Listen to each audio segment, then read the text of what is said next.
ప్రతి పని, ప్రతి చర్య చివరికి ఒక ఫలితం. ఇవన్నీ జీవితంలో సహజంగా మనకుంటాయి.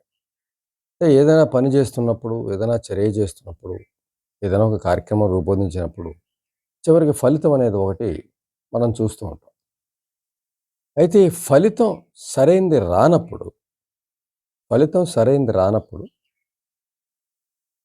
అంటే చేసిన పనిలో ఎక్కడైనా పొరపాటు ఉండి ఉండొచ్చు. ఫలితం సరిగ్గా రానప్పుడు. అలా కాకుండా ఫలితంలోనే తప్పుంది. ఫలితం సరిగ్గా రాలేదు అని 2 రకాల ఆలోచనలొస్తాయి. అంటే మనం ఉదాహరణకి ఒక లెక్క చేస్తూ ఉన్నప్పుడు, చేసే క్రమంలో ఒక్కొక్క స్టెప్ వేసుకుంటూ వచ్చాక, ఫైనల్‌గా మనకి ఆన్సర్ రాలేదు అన్నట్లయితే, లెక్కలో ఎక్కడో పొరపాటు ఉంది అనేది ఆలోచించాలి. అదొక పద్ధతి.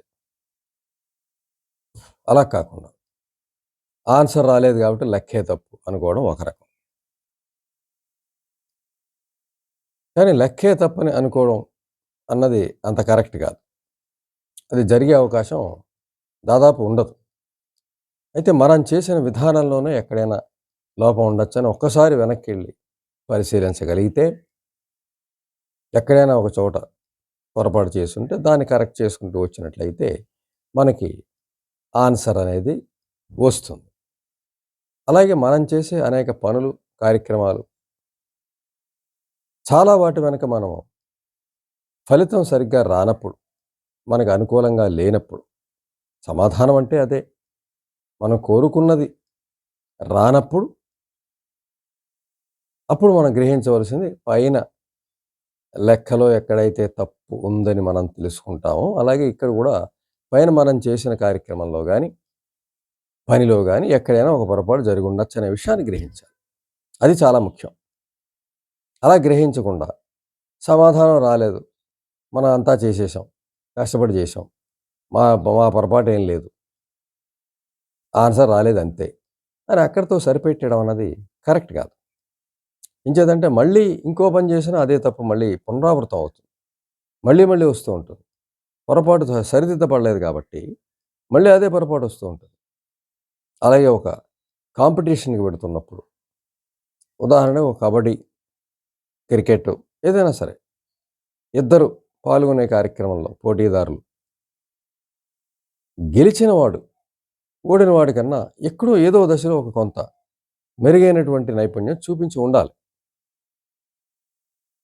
ఓడిపోయిన వాడు నేనంతా కష్టపడ్డాను. దురదృష్టమో లేదంటే వాడేమన్నా టెక్నిక్ ఏమన్నా అబద్ధం ఆడాడో ఏదో సంథింగ్ ఇలా చెప్పుకొని సంతృప్తి పడడం అనేది తప్పు. ఓడిపోయిన వెంటనే అంగీకరించాల్సిన విషయం ఏంటంటే అంటే ఆన్సర్ రాలేదు. పైనుంచి చేసుకుంటూ వచ్చినా కూడా ఆన్సర్ రాలేదు. అన్నప్పుడు ఎక్కడో మనం పొరపాటు చేసి ఉన్నాము అనేది వెనక్కిళ్ళి ఓసారి సమీక్షించుకొని వాటిని కరెక్ట్ చేసుకోగలిగితే నెక్స్ట్ విజేతవాడిగా మారే అవకాశం ఉంది. ఇంకేదంటే గెలిచిన వాడు ఎలాగా ఎక్కడో చోట కొంత అదనపు నైపుణ్యాన్ని ప్రదర్శించి ఉండాలి కదా! తప్పనిసరిగా ఉండాలి. కనుకే వాడు విజేత అయ్యాడు. కాబట్టి ఓడిపోయిన వాడు ఓడిపోవడం అనే దాని మీద దృష్టి పెట్టి అవతలోడు ఎక్కడైనా తప్పాడారా? లేకపోతే మనవాళ్ళు ఎక్కడైనా తప్పాడారా? ఇటువంటివన్నీ మానేసి అసలు ఎక్కడ మొదటి నుంచి మనం ఎక్కడైనా పొరపాటు చేశాం అని ఆలోచించుకొచ్చినట్లయితే ఆ లోపాలు కనిపించే అవకాశం ఉంది. వాటిని సరిదిద్దుకునే అవకాశం ఉంది. ఆ తర్వాత జరిగే పోటీలో విజేతలుగా మారే అవకాశం ఉంది. అంచేత ఏదైనా సరే ఇద్దరు పోటీ పడ్డప్పుడు ఒకడు తప్పనిసరిగా ఎక్కడో చోట అదనంగా కష్టపడి ఉండడం, అదనపు నైపుణ్యం నేర్చి ఉండడం జరిగి ఉండాలి. లెక్క కరెక్ట్‌గా చేసినందువల్లే వాడికి ఫైనల్‌గా రిజల్ట్ వచ్చింది. మనకి రాలేదనే విషయాన్ని గ్రహించాలి తప్ప మరో రకంగా ఆలోచిస్తూ ఉన్నట్లయితే కొత్తగా నైపుణ్యం వచ్చే అవకాశం ఉండదు. అలాగే పిల్ల పెంపకం విషయంలో తల్లిదండ్రులు అంతా కరెక్ట్‌గా పెంచామని అనుకుంటారు. చివరికొచ్చేసరికి రిజల్ట్ వచ్చేసరికి వ్యతిరేకంగా ఉంటుంది. మాట వినని పరిస్థితి, కేర్ చేయని పరిస్థితి, గౌరవం లేని పరిస్థితి, ఏమీ చెప్పలేని పరిస్థితి, హానర్ చేయని పరిస్థితి. ఇటువంటి పరిస్థితి వచ్చినప్పటికీ కూడా ఎవరిని కేర్ చేయని పరిస్థితి వస్తే, తల్లిదండ్రులు గౌరవించని పరిస్థితి వస్తే, వాళ్ళు చెప్పింది వినని పరిస్థితి వస్తే, అర్థం చేసుకోలేని పరిస్థితి వస్తే, చేయి దాటిపోయిన పరిస్థితి వస్తే, అప్పుడు ఆలోచించవలసింది ఎక్కడ పొరపాటు జరిగింది? ఈ ఎక్క ఆన్సర్ రాలేదు. అయితే అప్పుడు ఎక్కడ పైనుంచి పొరపాటు జరిగిందనే విషయాన్ని గ్రహిస్తే, అప్పుడు అప్పటినుంచి ఆ పొరపాటు దిద్దుకోగలిగితే కొంతకాలం తర్వాత కరెక్ట్ ఆన్సర్ వచ్చే అవకాశం ఉంటుంది. అది దిద్దకుండా అలాగే చేసుకుంటూ వెళ్ళినట్లయితే అదే రిజల్టు, అదే సంఘటనలు అవే కొనసాగిస్తూ ఉన్నట్లయితే అవే రిజల్ట్స్ వచ్చే అవకాశం ఉంటుంది.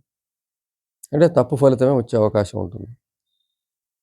అలాగే ఒక ఉద్యోగార్థి ఒక ఉద్యోగం కోసం ప్రయత్నిస్తున్న క్రమంలో రిజల్ట్ సరిగ్గా రాలేదు. ఉద్యోగం పొందలేకపోయాడు. అంటే మిగిలిన వాళ్ళు నాకన్నా ఎక్కువ తెలియని వాళ్ళు వచ్చారు. మిగిలిన వాళ్ళు ఎక్కువ కష్టపడ్డారు. మిగిలిన వాళ్ళకి వాళ్ళు చదివినవి వచ్చేసాయి. మిగిలిన వాళ్ళు ఏదో అలా ఈ విధంగా ఆలోచించడం మాని తను ఏం చేశాడు? తను ఎంతవరకు ఎక్కడి నుంచి ఎక్కడన్నా పొరపాటు చేశాడా? ఏదైనా ఎక్కడైనా తక్కువ చేసుకోండి. ఏదైనా ఒక బుక్కు అందుబాటులో లేకపోయినా దాన్ని వదిలేశాడా? ప్రిపరేషన్‌లో ఎక్కడైనా బద్ధకించాడా? ఇవన్నీ గూడా ఆలోచించుకుంటే తప్పనిసరిగా సమాధానం దొరుకుతుంది. దొరికినప్పుడు సవరించుకున్నప్పుడు నెక్స్ట్ ప్రయత్నంలో అది గాని సవరించుకోగలిగితే విజేతగా మారే అవకాశం ఉంది. అంటే ఆన్సర్ వచ్చే అవకాశం ఉంది. అంటే లెక్క కరెక్ట్‌గా మనం చేసిన క్రమంలో మనకి కరెక్ట్ ఆన్సరే వస్తుంది. లెక్కలో ఎక్కడైనా ఒక చిన్న తప్పు చేస్తే అదే కొనసాగి చివరికి ఆన్సర్ రాని పరిస్థితి ఉంటుంది. ఈ విషయాన్ని మనం గ్రహించాలి.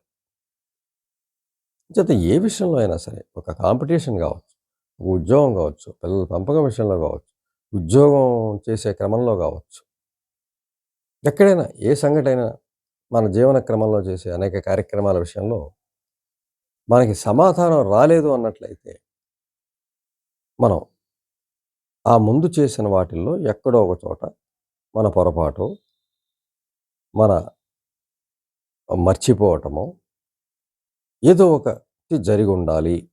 అది ఏమిటి అని తెలుసుకుని దాన్ని సవరించుకోగలిగితే భవిష్యత్తులో మంచి రిజల్ట్స్, సమాధానం వచ్చే అవకాశం ఉంది. భవిష్యత్తులో చేసే ఏ పనికైనా మంచి ఫలితం వచ్చే అవకాశం ఉంది.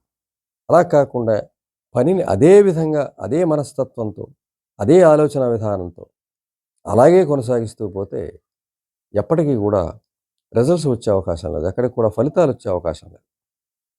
ఇంచేతంటే నేను లెక్క కరెక్ట్‌గానే చేశాను, ఆన్సర్ అదే తప్పు అనుకుంటూ ముందుకెళ్ళి ఎన్ని లెక్కలు చేసినా కూడా మళ్ళీ మళ్ళీ తప్పు ఆన్సర్‌లు వస్తూనే ఉంటాయి. మనం చేసే విధానంలో ఎక్కడన్నా పొరపాటు ఉందని గ్రహించగలిగితే అప్పుడు అది కరెక్ట్ అయ్యే అవకాశం ఉంటుంది. ఎప్పుడైతే సవరించబడిందో అప్పుడు చేసే ప్రయత్నంలో విజయం లభించే అవకాశం ఉంది. ఎంచేత ఆ విధంగా ఫలితాన్నే విపరీతంగా తీసుకుని బాధపడడం కన్నా ప్రయత్నాల్లో ఎక్కడైనా పొరపాటు ఉందా? ప్రయత్నంలో ఏమైనా చేయవలసింది చేయలేదా? లేకపోతే అతిగా చేశామా? ఈ విషయాల్ని కొద్దిగా సమీక్షించుకున్నట్లయితే భవిష్యత్తులో అవి సవరించుకోబడితే తప్పనిసరిగా కోరుకున్న ఫలితం వస్తుంది. ఏదైతే ఫలితాన్ని కోరుకున్నామో అది తప్పనిసరిగా మనకి లభిస్తుంది.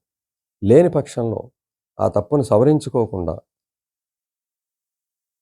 ఇంకో ప్రయత్నం చేద్దాం, అందులో మంచి ఫలితం వస్తుందేమో అని ప్రయత్నించిన కొలది ఎన్ని ప్రయత్నాలు చేసినప్పటికీ కూడా తప్పు సవరించబడని కారణంగా అన్ని ప్రయత్నాల్లోనూ వ్యతిరేక ఫలితం వచ్చే అవకాశం ఉంది. కాబట్టి తప్పనిసరిగా చేసిన పనిని ఒకసారి సమీక్షించుకుని పొరపాట్లను దిద్దుకుని ముందుకెళ్ళినట్లయితే మంచి ఫలితాన్ని తప్పనిసరిగా మనం పొందవచ్చు.